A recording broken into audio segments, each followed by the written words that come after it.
مساء الخير. اليوم حبيت نجرب معكم فكرة، يعني نشارك معكم كيف نديروا هريسة منزلية في الدار بدون أي مواد حافظة ولا أي حاجة. أول حاجة نحتاج هنا فلفل أحمر، أو تقدروا تستخدموا أي نوع فلفل، يعني مش لازم أحمر. وعندي فلفل هذا الصغير، احنا نقولوا الفلفل التونسي في سطيف، ما عمباليش وش اسمه، كتبولي تحت وش الاسم تاعو. وعندي حبات من الثوم، نستخدموا حوالي 5 حبات. اول حاجه نبداو انه ننظفوا الفلفل تاعنا منيح، ومن الاحسن تحلوه من الداخل ساعات ما يكونش نظيف. ونديروه يفور هو والفلفل هذاك تونسي، يكون مجفف بزاف، يكون يابس، اسمه من الاحسن انه تفوروه.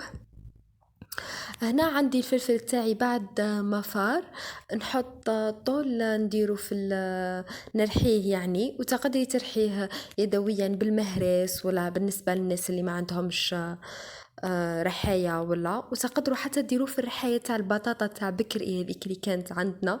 نظن انه كل دار جزائرية عندها الرحاية هذيك، ومناش نستعملوا فيها ذوكا. عم بالك عادوا لي كاين ليبرا وكاين ذوكا استغنينا عليها.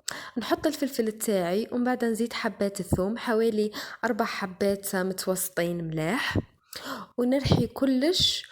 ومن بعدها نزيدو التوابل. بالنسبة للتوابل يعني هنا مش راح يدي وقت، كي نرحيه راح يدي مامبا اقل من دقيقة، ثواني يعني، ويكون مرحي ويكون ذايب. هنا الريحة تشوفوها هايلة. تقدروا تديروها كهريسة، او تقدروا تستخدموها حتى في الطياب.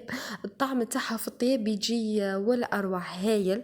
انا نستخدمها في كلش، نطيب بها، ندير لي صوص بها كلش. اما بالنسبه للتوابل اللي احنا نستخدمهم، عندي ملعقه صغيره فلفل اكحل، وعندي ملعقه تاع زنجبيل، انا هذا وش نستخدم. وتقدروا ديروا كزبر، تقدروا ديروا راس الحانوت، اي تنكهوها كيما راكم حابين. انا بالنسبه لي هكذا، هذه الهريسه تاعي راهي واجده، لانه مانيش حنخليها تطول بزاف. اما بالناس اللي تحب تحتفظ بها كميه طويله، مده طويله عفوا، تقدر تقلبها للنار وتخليها تغلي بزاف حتى تعقد، وتدي وتولي كل معجون كيما تاع برا. نتمنى نكون فتكم ولو شويه بهذه الفكره، ونتمنى تشتركوا في القناه وتفعلوا الجرس اذا عجبتكم الوصفه.